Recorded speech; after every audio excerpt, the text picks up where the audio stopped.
ओम बृहस्पति नमः। ओम नमः शिवाय। नमस्कार मित्रों, मैं अरुण पुनः उपस्थित हूँ आपके समक्ष अपने इस आध्यात्मिक चैनल सनातन सोम में। देखिए, एक मैं नया विषय लेके आया हूँ जो थोड़ा हटके है। और हटके इसलिए है कि मैं एक धार्मिक ग्रंथ बाइबल के बारे में बोलूँगा। देखिए, ये पुस्तक है मेरे हाथ में। ये इसे बाइबल बोलते हैं। लिखा है इसमें, देखिए, धर्मशास्त्र। इधर भी लिखा है, इधर भी लिखा है। ये पुस्तक लगभग 20 साल से ऊपर से मेरे पास है और प्रभु की ऐसी कृपा हुई कि मैं इसको पढ़ चुका। और ये दूसरी पुस्तक है, देखिए, कुरान। तो मैंने प्रभु की कृपा से बीइंग हिंदू, सनातन धर्म अनुयायी होने के बावजूद भी बाइबल जैसे ग्रंथ का अध्ययन किया, कुरान का अध्ययन किया। पिछले गत वर्षों में 1 वर्ष के भीतर मैंने दोनों पुस्तकों को पढ़ डाला। तो मैं उसी विषय पे बोलूँगा। देखिए, सांप्रदायिक होना और धार्मिक होने में फ़र्क है।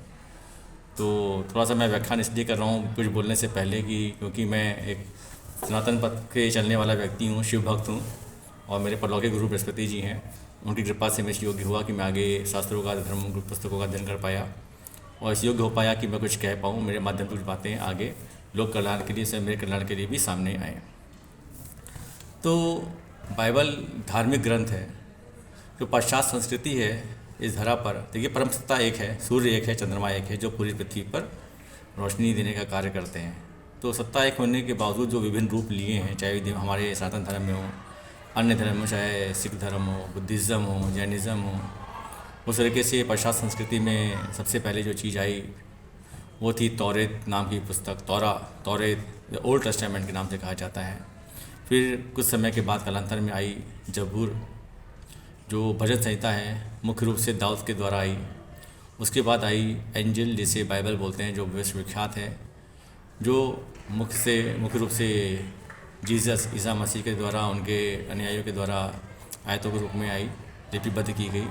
उसके बाद अंत में आई कुरान। तो 4 धार्मिक पुस्तकें पाश्चात्य संस्कृति की हैं जो हमें शिक्षा देती हैं। और मेरा पढ़ने के पीछे की दिलचस्पी का कारण भी यही था कि मैंने अपने गुरु बृहस्पति देव से कहा कि प्रभु मेरी सिर्फ मात्र इतनी इच्छा है कि क्योंकि ये कहा जाता है वो आसमानी किताब है, अर्थात परमात्मा ने स्वयं कहा। तो परमात्मा कुछ कह रहे हैं, लिपिबद्ध करके दे रहे हैं, किसी अपने शिष्यों के माध्यम से, अपने अनुयायियों के माध्यम से, किसी को चुन करके नबी के द्वारा वो दे रहे हैं। तो वो उसका महत्व क्या है, वो किस तरह से हमें प्रभावित करती है, तो उनकी वाणी को, क्योंकि प्रभु की वाणी है, उसको मैं जानना चाहता हूँ। इसलिए मैंने उनसे प्रार्थना की मुझे मौका दें, अपनी कृपा मुझ पर करें, और यदि सही है, कल्याणकारी है, तो मैं इसका अध्ययन करूँ, और नहीं है तो ना करूँ। तो कुल मिला के प्रभु कृपा हुई और मैंने अध्ययन किया। तो देखिए, अब 2 दिन के बाद, आज 23 तारीख है, 24-25 को ईसा मसीह का जन्मदिन मनाया जाता है, जो पूरे विश्व में विख्यात है, जिसको क्रिसमस का त्यौहार कहा जाता है। तो इसी विषय को लेकर के मैं बाइबल पे कुछ प्रसंगों को कहूँगा और पूरी बाइबल को यथा सामर्थ्य, यथा बुद्धि, जैसा शब्दावली उसमें है, उसको कहने का प्रयत्न करूँगा। लेकिन टॉपिक लेकर के, एक विषय बना करके उसको कहूँगा।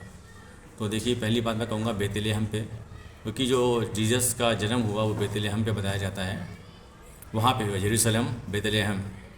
तो ये पहला विषय मैंने उठाया है इस विषय पे कहने के लिए, क्योंकि देखिए, ये पौराणिक है। एक स्थान है जो बेतलेहम के नाम से, यरूशलेम के नाम से कहलाता है। ये आया कैसे? तो जो तौरा नाम की पुस्तक है उसको पढ़ेंगे। देखिए, 4 आसमानी किताबें हैं, तौरेत, जबूर, एंजिल और कुरान। तो जो सबसे पहली पुस्तक तौरेत, ये उसमें लिखा हुआ है बेतलेहम। तो मैं पूरी कहानी नहीं पढ़ूंगा। तो ये मान के चलिए, अब्राहम का नाम इब्राहिम हुआ और सारे का नाम सारा हुआ। तो बहुतों का पिता और बहुतों की माता कहलाई। उन्हीं के बाद अगली वंशावली हुई इसहाक और इस्माइल। तो इसहाक से आगे चल के उनकी वंशावली जो हुई, इसमें पुत्र हुआ याकूब। तो याकूब को ही वो स्थान दिखा था जिसको हम बेतेल और बेतलेहम कहते हैं। तो वहाँ से वो पवित्र स्थान बन गया कि उसने देखा कि ये तो परमात्मा का द्वार है। बेतलेहम का मतलब उसने लिखा कि परमात्मा का द्वार, परमात्मा का स्थान। तो बीच में कहानी थोड़ी सी और आती है, वो कहीं स्थान जा रहे थे, सांत्वना कर रहे थे, जा रहे थे, तो कथा दूसरी इसमें मतलब बीच में है। लेकिन मैं सीधा बेतलेहम टॉपिक पे बोलना चाहता हूँ, इसलिए वही बता रहा हूँ। तो याकूब को बेतलेहम दिखा। तो याकूब क्या और था, अपना स्थानांतरण एक स्थान से दूसरे स्थान पर जा रहा था, अपने पारिवारिक कलह से बचने के लिए इसकी माँ ने इसको दिशा निर्देश दिया। तो रात्रि में उन्होंने सोचा, रात हो रही है, उस समय तो ये सब लाइट का व्यवस्था नहीं थी जो आजकल वर्तमान समय में है। तो उसने ये देखा कि मैं रात अब आ गई है तो मैं रात का समय यहीं पे कहीं व्यतीत कर लूँ। तो वहीं पे उसने एक पत्थर से अपनी व्यवस्था करी और पत्थर को तकिया बना के लेट गया, सोया उस स्थान पर। तो स्वप्न में देखा कि वहाँ पर देवदूत उतर रहे हैं, सीढ़ी से आ रहे हैं और जा रहे हैं। मतलब वो सीढ़ी का जो है, जो निचला हिस्सा है वो उसी धरा पे स्थान पर है और ऊपर परलोक में स्वर्ग में जा रहा है।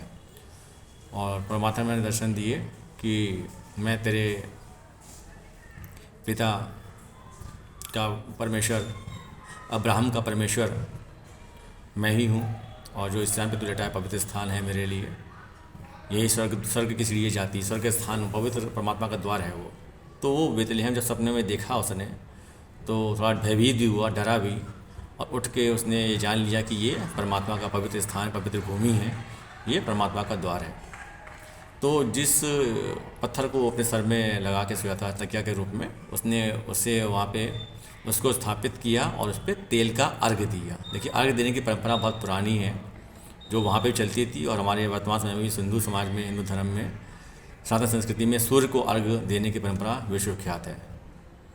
तो उसने तेल का अर्घ दिया तो बेतलेहम बन गया, बेतलेहम बन गया वह स्थान से। तो पहला स्थान जो है जिस पे मैं फोकस करना चाहता हूँ वो याकूब की, जिसको बाद में चल के वो हो गया इज़राइली के नाम से प्रसिद्ध हुआ याकूब।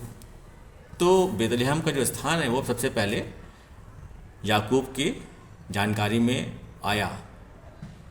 वहाँ से वो स्थान बेतलेहम क्यों कहलाया? बेतेल, उसने अपने जो सर के नीचे पत्थर लगा के सोया था उसको उसने वहाँ पे स्थापित किया और वहाँ पे तेल का अर्घ दिया, इससे वो बेतलेहम कहलाया। तो बेतलेहम, उसके कालांतर चलते चलते फिर इज़राइली हो गया, उसका नाम इज़राइल पड़ गया। दंड करते करते फिर एक समय बीता, करते करते फिर दाऊद का समय आया, दाऊद के थ्रू वचन संहिता पूरी उतरी। फिर कालांतर में उसी में याकूब के द्वारा ही जो है 12 गोत्र उत्पन्न हुए थे। 12 गोत्र में से यूसुफ भी गोत्र था जो दिव्य शक्तियों से दिव्यदृष्टा था, जो सपनों के अर्थ बताता था। तो वो शक्ति उसके पास थी। उसकी पूरी कहानी आगे जाती है, करते करते अंततः फिर ऐसा समय आया कि परमात्मा उनके कृत्यों द्वारा क्रोधित हुए। कुल मिलाकर के पूरे 11 गोत्र ही खत्म कर दिए परमात्मा ने उनके अपने क्रोध से। ऐसी घटनाक्रम बीच में बहुत सारे आते हैं, मैं लंबी कहानी कहूँगा, जब पूरे स्तर से कहूँगा तो सामने एपिसोड को लाऊंगा कैसे कैसे हुआ। तो अंततः यहूदा बचा, यहूदी गोत्र बचा, जिसमें ही जो जीसस ईसा मसीह यीशु हुए। यूहन्ना जब बपतिस्म देता था, दीक्षा देने का काम करता था, जल में डुबो करके निकालने का, जैसे एक डुबकी लगाते हैं उस तरीके से। उससे ही जो है जीसस ने भी, यीशु मसीह ने भी दीक्षा ली। तो कथा रहती, उसने भी कहा कि मैं तो तुम्हारे जो पैर की जूतियाँ हैं उसके बांधने के लायक भी नहीं, उसके स्तर का भी नहीं हूँ, आप मुझे इतना, वो दिव्य दृष्टि प्राप्त थी, वो जान गया था कि मसीह आने वाले हैं। तो वो इस चीज़ को वो बार बार सबको प्रेरित करता था कि अपना मन फिराओ, परमात्मा का समय स्थान निकट है। तो उसी से जीसस ने कालांतर में दीक्षा ली और फिर अपने दिव्य कर्मों को दिखाया। तो मैं अपने इस छोटे से बात से अपने बात को यहीं पे समाप्त करूँगा, अल्पविराम दूंगा ताकि मैं आगे कह सकूँ। और आस्था रखता हूँ, मेरी तौरेत को पढ़ के पूरी आस्था हुई, पूरा विश्वास है मेरा। वर्तमान समय में हिंदुस्तान की जो आबादी है लगभग 140 करोड़ के आसपास है। बहुत से हिंदू भाई भी मानते होंगे, तरीक़ों का फ़र्क है, लेकिन मेरा पूरा विश्वास है, मैं पढ़ के बहुत प्रभावित हुआ और अच्छा लगा। और जो देखिए लौकिक जो सामाजिक तौर तरीक़ों में फ़र्क से जिससे हमारी विवादितता आ गई है, भेद है, उसको छोड़ करके मेरी पूरा आस्था है, विश्वास है। यद्यपि मैं उस तरीके से नहीं चल रहा हूँ, मैं तो शिव भक्त हूँ, उनके तरीके से चल रहा हूँ, सार्थक भक्ति से, लेकिन उनका कोई मैं विरोध नहीं, मैं प्रभावित हूँ और समर्थन दूंगा। और अन्य अपने जो हिंदू भाई हैं, सनातन धर्म अनुयायी, उनसे बोलूँगा अध्ययन में रखें।